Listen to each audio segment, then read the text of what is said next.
मित्रांनो, तुमचं पुन्हा एकदा GB स्टोरी टेलर या यूट्यूब चॅनलवर स्वागत आहे. आजच्या आपल्या गोष्टीचं नाव आहे घाटातले भूत. लेखक कुमार. पण गोष्ट सुरू करण्याआधी जर कोणी या चॅनलवर पहिल्यांदाच आलेले असाल तर त्यांनी या चॅनलला सबस्क्राईब करायला विसरू नका. चला तर मग अजिबात वेळ न घालवता गोष्टीला सुरुवात करूया.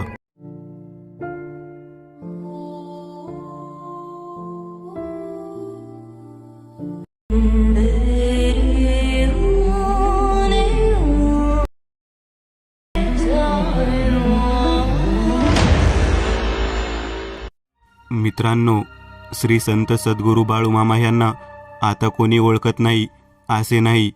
त्यांचे चमत्कार हे समाधी अवस्थेनंतर सुद्धा सुरू आहेत.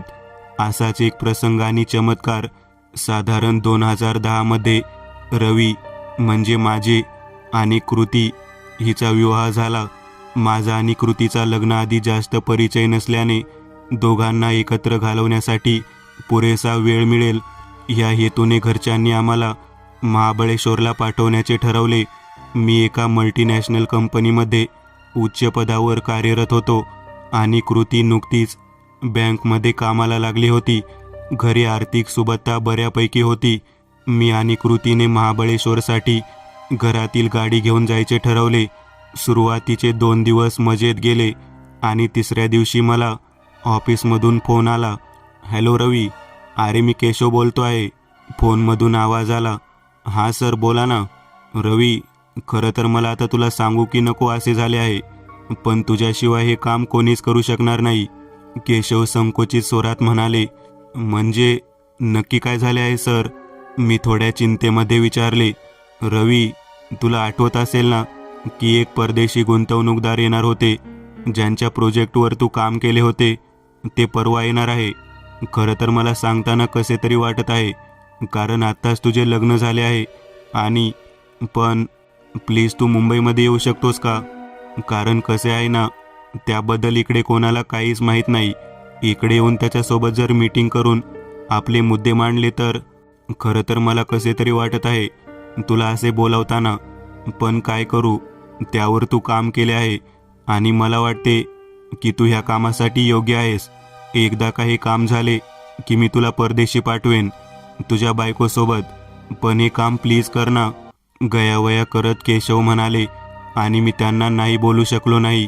मी कृतीला समजावले आणि तिला पण ही गोष्ट पटली, कारण तिला कंपनीमध्ये काम कसे चालते ह्याची जाणीव होती. आम्ही संध्याकाळी निघण्याचा निर्णय घेतला. घरी सर्वांना कळवले. सर्वांचा मूड ऑफ झाला होता. एवढेच कशाला, घरी तर केशव सर यांना वाईट साईड बोलून सुद्धा झाले होते, पण त्याचा काही उपयोग नव्हता, कारण आमचा निर्णय झाला होता. रात्रीचा प्रवास शक्यतो मी करत नाही, कारण असे नाही, पण अपघात जास्त होतात असे मला वाटते. साधारण रात्री 9च्या सुमारास आम्ही मुंबईच्या दिशेने प्रवासाला सुरुवात केली. थोडे पुढे जाऊन हॉटेलमध्ये पेटपूजा केली आणि पुढील प्रवासाला सुरुवात केली. रात्रीचा 12:30चा सुमार असेल. मी गाडी चालवत होतो आणि कृती शेजारी झोपली होती. घाटाला सुरुवात झाली आणि आचके देत गाडी बंद पडली. अरे यार, आता हिला काय झाले, मी चिडून म्हणालो. गाडी थांबल्यानं कृतीला जाग आली. डोळे चोळत ती उठली आणि तिने विचारले, काय झाले? काय होणार, बंद पडली. शट, हिला पण इकडेच बंद पडायचे होते.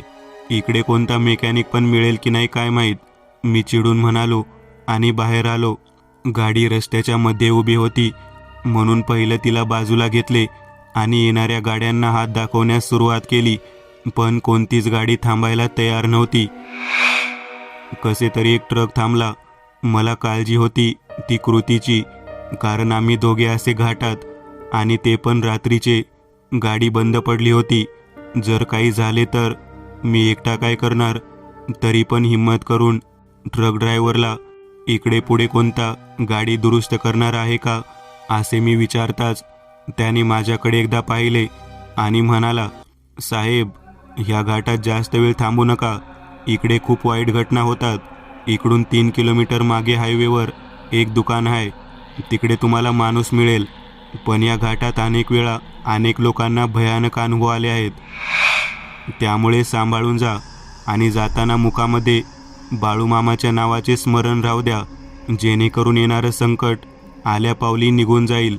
एवढे बोलून तो निघाला. एवढ्या रात्री त्या घाटामध्ये वाहनांची वर्दळ खूप कमी झाली होती. एकाद दुसरे वाहन सोडले तर त्या घाटामधून गाड्या जात नव्हत्या.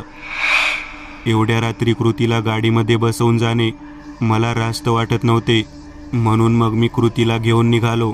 दाट गडद अंधार सर्वत्र पसरला होता. डाव्या बाजूला दरी आणि उजव्या बाजूला डोंगर होता. दरीमधून अनेक चित्रविचित्र आवाज येत होते.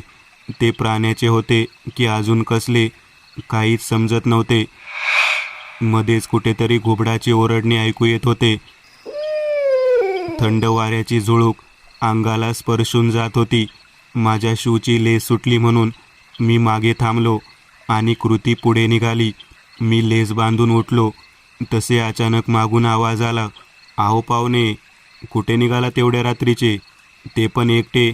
आवाज पुरुषाचा होता, म्हणून मी मागे वळून पाहिले. अंधारात काही स्पष्ट दिसत नव्हते.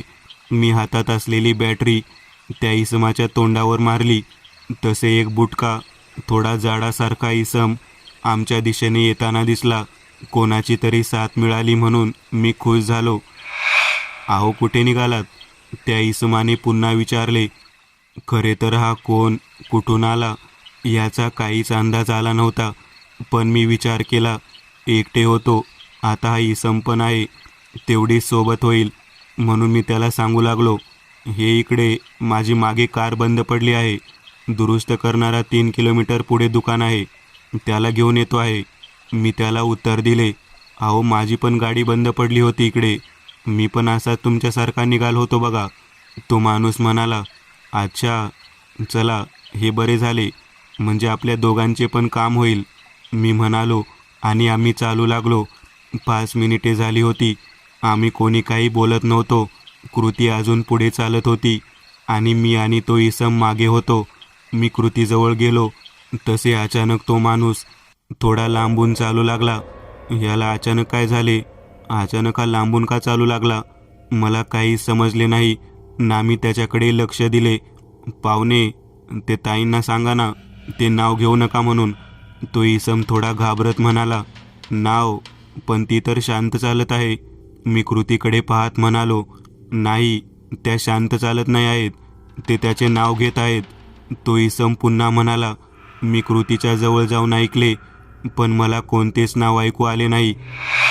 मी पुन्हा त्या इसमाकडे पाहिले तसे रागाने तो भसाड्या आवाजात म्हणाला, "एकदा सांगितले ना तिला, सांग ते नाव घेऊ नको म्हणून, पुन्हा ती तेच नाव घेत आहे."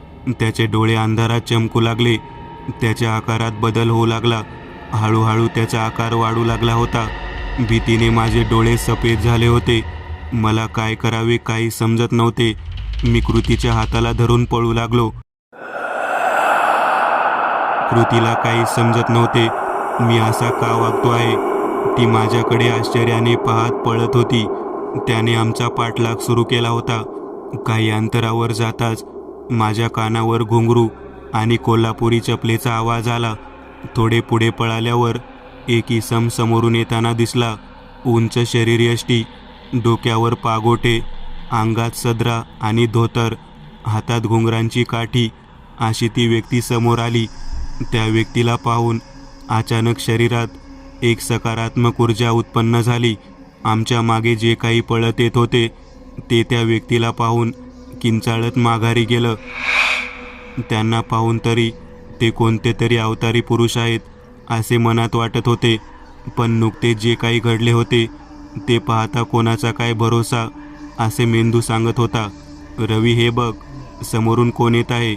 बरे झाले ना आपल्याला सोबत झाली कोणाची तरी." कृतीच्या तोंडून हे वाक्य ऐकताना नकळत एक भीतीची थंड लहर शरीरातून गेली.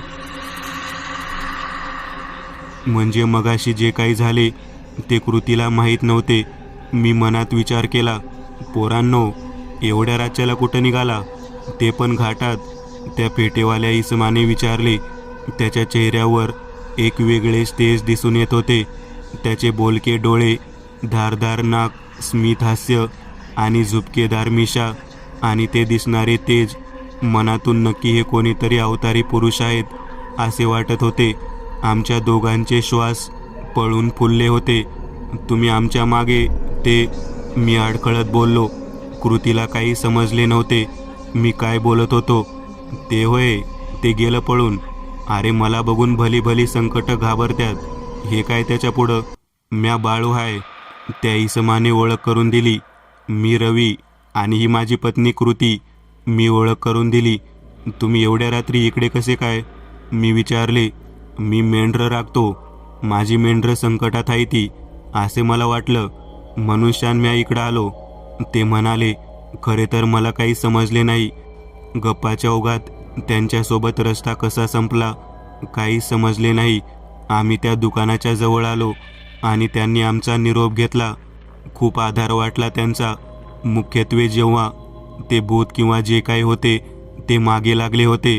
त्यांच्यामुळेच आम्ही त्या संकटातून वाचलो होतो. त्यांनी मला दुकान काही अंतरावरून दाखवले आणि ते पाहून मी त्यांच्याकडे पाहीपर्यंत ते तिकडे नव्हते. खरे तर माझ्यासाठी हा धक्का होता, पण विचार करत बसायला माझ्याकडे तेवढा वेळ नव्हता. दुकानदाराला घेऊन आम्ही गाडीजवळ आलो. जेव्हा मी त्याला सोबत घडलेला किस्सा सांगितला तेव्हा त्याने जी माहिती मला दिली ती भयानक होती. इकडे या रोडवर अनेक अपघात झाले आहेत आणि मी जे वर्णन केले त्या वर्णनाचा एक इसमाचा इकडे खून झाला होता. त्याची गाडी बंद पडली होती आणि तो जेव्हा बाहेर आला तेव्हा दरोडेखोरांनी त्याला लुटून इकडे दरीत टाकून दिले होते. हे ऐकून तर माझ्या अंगावर काटाच आला होता. गाडी रिपेअर करून जेव्हा आम्ही पुन्हा निघालो तेव्हा मी कृतीला घडलेला सर्व प्रकार सांगितला. तिला ऐकताना तर भीतीने कापरे भरायचे बाकी राहिले होते. तिने त्या इसमाला पाहिले नव्हते आणि आपण का पळत आहोत हे पण तिला समजत नव्हते. जेव्हा बाळू आले त्यानंतर तिला ह्या सर्वाचा विसर पडला होता. तिला एक सकारात्मक ऊर्जा जाणवत होती. जेव्हा मी तिला विचारले ती कोणाचे नाव घेत होती का तेव्हा तिने जे उत्तर दिले ते ऐकून मला अजून विश्वास बसला आणि त्या देवाला पाहण्याचीही तीव्र इच्छा निर्माण झाली. ती मनातल्या मनात बाळूमामाचे नामस्मरण करत होती आणि म्हणून तिला ते भूत दिसले नाही जे मी पाहिले. दुसऱ्या दिवशी ऑफिसमध्ये जाऊन मी परदेशी पाहुण्याचे स्वागत केले आणि आमच्या कंपनीचा फायदा करून दिला. त्यानंतर मी कम्प्युटरवर जाऊन बाळूमामा कोण हे शोधले तर तिकडे त्याचा फोटो आणि त्यांची माहिती लिहून आली. फोटो पाहून माझे डोळे आश्चर्याने मोठे झाले, कारण काल रात्री आम्हाला स्वतः मामांनी दर्शन देऊन संकटातून वाचवले होते. बाळूमामा स्वयं महादेवाचे रूप आहेत. प्रत्यक्ष भूतनाथ आले होते आमच्या रक्षणासाठी. त्याची मेंढरे जे ते म्हणाले होते संकटामध्ये आहेत ते आम्हीच होतो. कृतीने त्यांचा जप केला आणि ते आमच्या रक्षणासाठी हजर झाले होते. त्याची पूर्ण माहिती वाचली. त्यामध्ये समजले की आदमापूर या ठिकाणी त्यांची समाधी आहे. मामांबद्दल माझ्या मनात श्रद्धा आणि निष्ठा तयार झाली आणि केशव सर यांनी दिलेले मॅरिशियसचे बुकिंग सोडून मी आणि कृती पूर्ण परिवारासोबत मामाच्या दर्शनाला आदमापूरला जायचे ठरवले. आजसुद्धा मला मामाचे ते रूप आठवते आणि अजून वाटते मामांनी पुन्हा एकदा दर्शन द्यावे आणि मला त्यांची सेवा करायचा अवसर मिळावा. देव हा नेहमी भक्तासाठी धावून येईल. फक्त सच्च्या मनाने त्याचे स्मरण केले पाहिजे आणि देव हा भक्तीचा भुकेला असतो. बोला, बाळूमामाच्या नावानंच सांग भलं. रात्र बरीच झाली होती. रवी आणि त्याची पत्नी शांत झोपले होते. तसे रवीला एक भयानक स्वप्न पडले. तो आणि त्याची पत्नी दोघे गाडीने कुठेतरी जात होते आणि अचानक गाडीसमोर 2 लहान मुले आली. त्यांना वाचवण्यासाठी रवीने गाडीचे स्टिअरिंग दुसऱ्या बाजूला फिरवले आणि त्याची गाडी वेगात असल्याने रस्त्याच्या बाजूला असलेल्या डिवायडरवर जाऊन आपटली. त्याचे डोके जोरात समोर आदळले, ज्याने डोळे हळूहळू बंद होऊ लागले आणि ते बंद होत असताना आजूबाजूला जमलेल्या माणसाचे आवाज त्याच्या कानावर पडत होते आणि रक्ताने माखलेला त्याच्या पत्नीचा चेहरा त्याला दिसत होता. त्याने झटकन डोळे उघडले आणि कावराबावरा होऊन तो आजूबाजूला पाहू लागला. त्याने स्वतःला स्वतःच्या रूममध्ये पाहिले. त्याला दम लागला होता.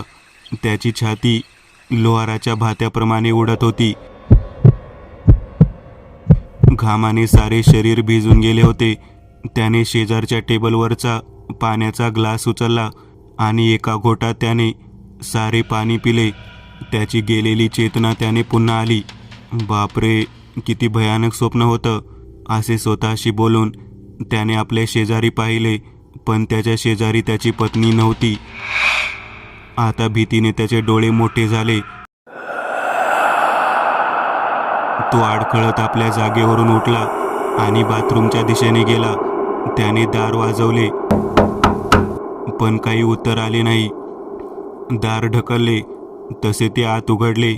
आत कोणी नव्हते. बाहेर हॉलमध्ये कोणाच्या तरी बोलण्याचा आवाज येत होता. तो तडक त्या दिशेने निघाला. त्याने समोर पाहिले तर त्याची पत्नी एका फोटोसमोर उभी राहून रडत काहीतरी बोलत होती. समोरचे दृश्य पाहून भीतीची एक थंड लाट त्याच्या मणक्यातून निघाली. अंगावरचे केस शहारले. तुम्ही म्हणाला होता ना, तुला सोडून कुठे जाणार नाही, नेहमी तुझ्या सोबत राहीन, कायम तुझी साथ देईन. तुम्ही तसे वचन दिले होते. मग आता असे अचानक मला एकटीला सोडून गेला कसे? बोलताना मध्येच तिचा आवाज बदलला आणि साधा आवाज जाडा भसाडा झाला. आपल्या पत्नीला असं हॉलमध्ये कोणाच्या फोटोसमोर उभे राहून रात्री असे रडताना पाहून त्याला भीती वाटली. तो तिला हलकेच तिच्या नावाने आवाज देत तिच्या दिशेने पुढे सरकू लागला. त्याने आपला थरथरता हात तिच्या खांद्यावर ठेवला तसे ती मागे फिरली. तिचे कपाळ फुटले होते आणि त्यातून निघणाऱ्या रक्ताने तिचा चेहरा लाल झाला होता. तिच्या चेहऱ्याच्या डाव्या बाजूचे मांस सोलवटून निघाले होते. डोळा फुटून बाहेर आला होता. ओठ आणि गाल फाटले होते.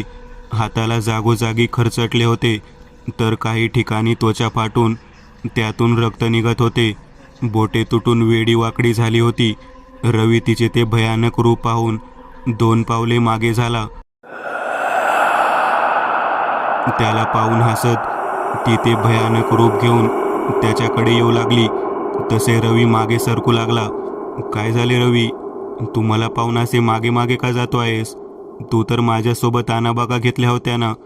काही झाले तरी तू माझ्या आयुष्यात सावलीप्रमाणे राहशील असं वचन दिलं होतंस ना. मग आता काय झाले? तुझ्या त्या सेक्रेटरीसाठी तू माझ्या प्राणाची किंमत मोजली. तू तो अपघात मुद्दाम घडवला. आपण आज बाहेर जेवायला जाऊ, ऑफिसला ये असा फोन तूच केलास. गाडीचे ब्रेक खराब आहेत, तुला माहीत होते.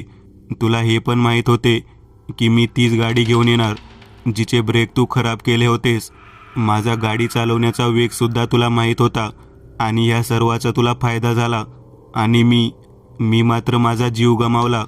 तुला वाटले की ही मेली की किस्सा संपेल, पण तू मला जे वचन दिले होते की काही झाले तरी तू माझ्या आयुष्यात सावलीप्रमाणे राहशील, म्हणून तेच मी आज पूर्ण करण्यासाठी आले आहे. एवढे बोलून ती बेसूर हसत रवीच्या दिशेने चालू लागली. नाही, तसं काही नाही. हे बघ, तुझा काहीतरी गैरसमज झाला आहे. तू समजतेस तसं काही नाही. रवी रडकुंडीला येत म्हणाला. तिला आपल्या दिशेने चालत येताना पाहून रवी मागे मागे सरकू लागला आणि अचानक त्याच्या छातीमध्ये जोरात कळ उठली आणि तो जागीच पडला. 2 दिवसांनी त्याचे प्रेत पोलिसांनी बाहेर काढले. पत्नीच्या विम्याचे पैसे मिळावे आणि आपल्याला दुसरा संसार सुरू करता यावा यासाठी रवीने तिचा अपघात घडवला होता. हे रवीच्या खोली सापडलेल्या काही पुराव्यांवरून सिद्ध झाले. रवीचा मृत्यू हृदयविकाराच्या झटक्याने झाला हे तपासांती सिद्ध झाले. तिने तिचा बदला घेतला होता आणि ती फोटोमधून स्ट्रेचरवरून नेत असलेल्या रवीच्या प्रेताकडे पाहून हसत होती. मित्रांनो, आज पुरतं एवढंच. तुम्हाला जर काही गोष्ट आवडली असेल तर नक्की लाईक करा. तुमच्यापैकी बरेचसे जण व्हिडिओ लाईक न करताच पळून जातात, पण हा जर व्हिडिओ तुम्ही लाईक केला तर मला जरा बरं वाटेल आणि असेच भारी भारी व्हिडिओ बनवायची माझ्यात एनर्जी येईल. त्यामुळे नक्की लाईक करा. आणि अजूनही कोणी या चॅनलला सबस्क्राईब केलेलं नसाल तर लगेच सबस्क्राईब करून टाका आणि बाजूची घंटी ती मात्र दाबायला विसरू नका. देवाची घंटी आहे ती. चला तर मग पुन्हा भेटूया अशीच एक आगळी वेगळी गोष्ट घेऊन पुढच्या